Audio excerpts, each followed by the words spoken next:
Hi folks, welcome to Roostem, and today we're going to be painting the Negavolt Cultists. I'll check it out in a second. I can't remember which one it is.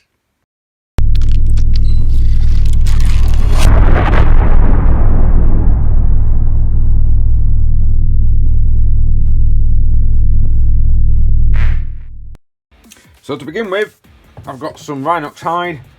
We've put it into our wet palette, and I'm not using it for blending purposes, but a wet palette really does keep the paint nice, fresh, ready for you to use, and I'd highly recommend it. If you've not got a wet palette, this is my cheapo that I probably made more than a year ago.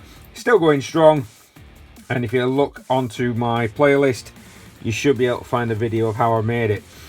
I'm basically going to be painting everything that I'm wanting to be red. So we've got the skirt, we've got the bodice bit, the best way for me to describe it, and possibly the armour plates on the front. But everything that looks like a bandage or a wrapping, we're going to do a similar one that we did on our Beastman video. So just leave them for now.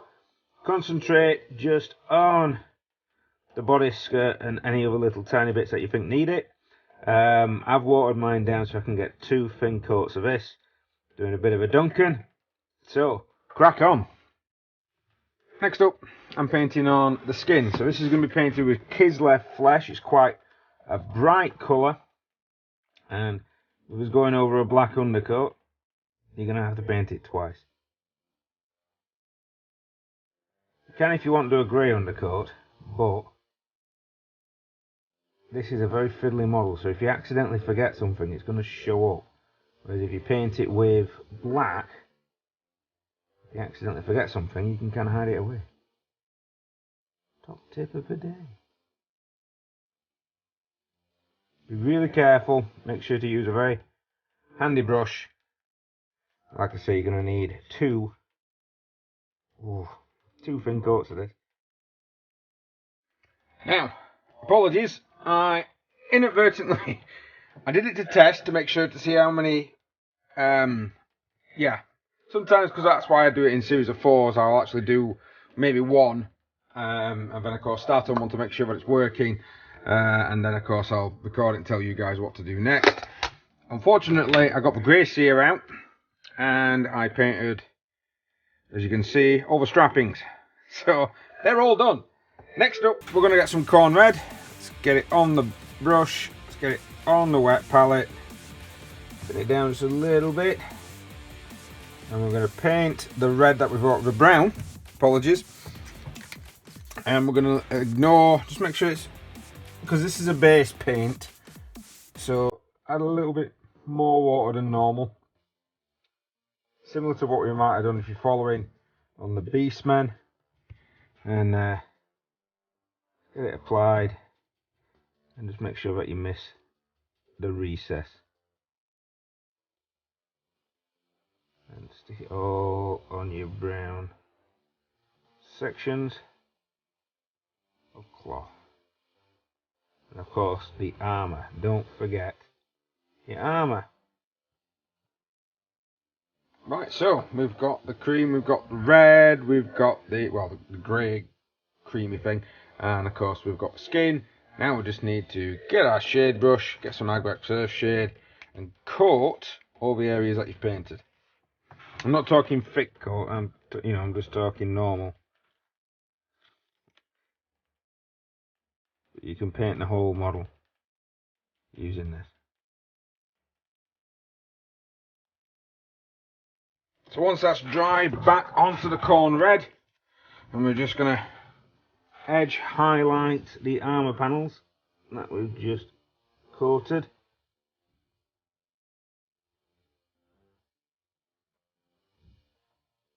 And then quickly edge that one with some Evil Sun Scarlet. So you've got an edge highlight and then you've got another more towards the edges, just little tiny bits. Make sure you've watered it down enough.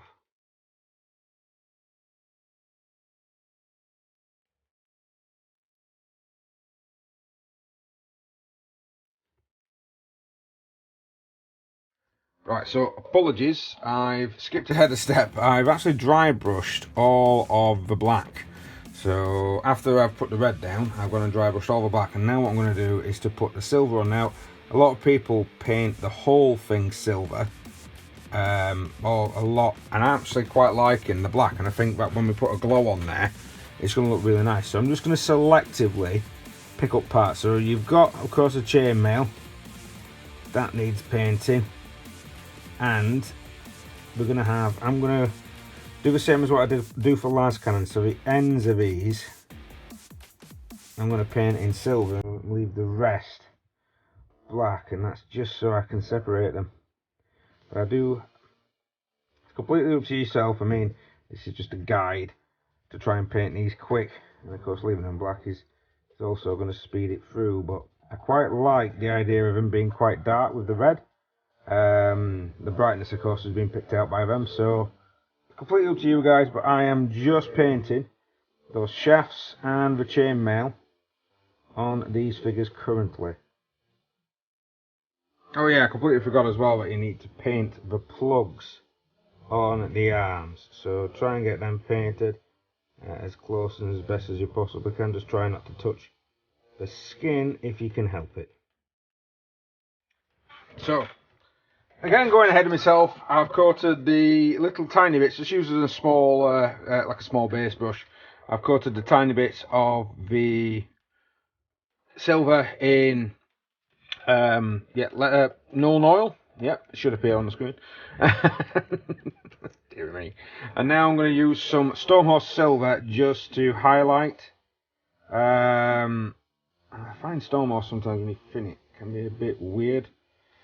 So I'm just going to try and apply it pure. I'm just going to put it to the tops of the weapons that I've made.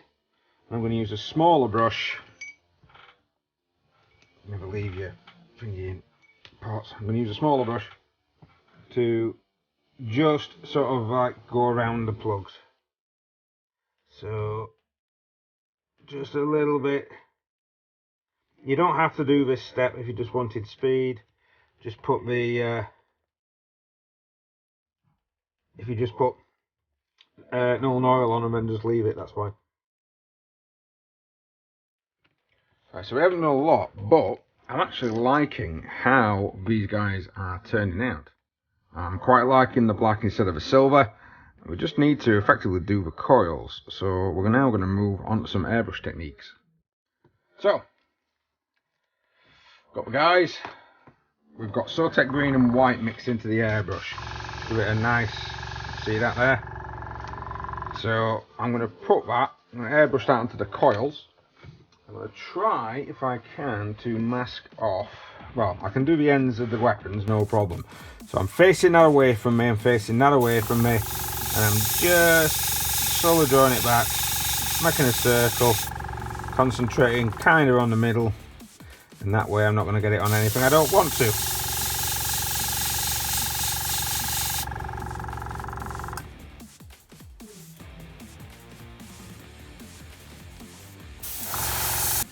Now with the one on the back, I'm going to try my best to get it away. It's when it's like comes to doing that, so I'm aiming away from from the model as best as I possibly can to make sure I don't get any or too much overspray on areas I don't really want it.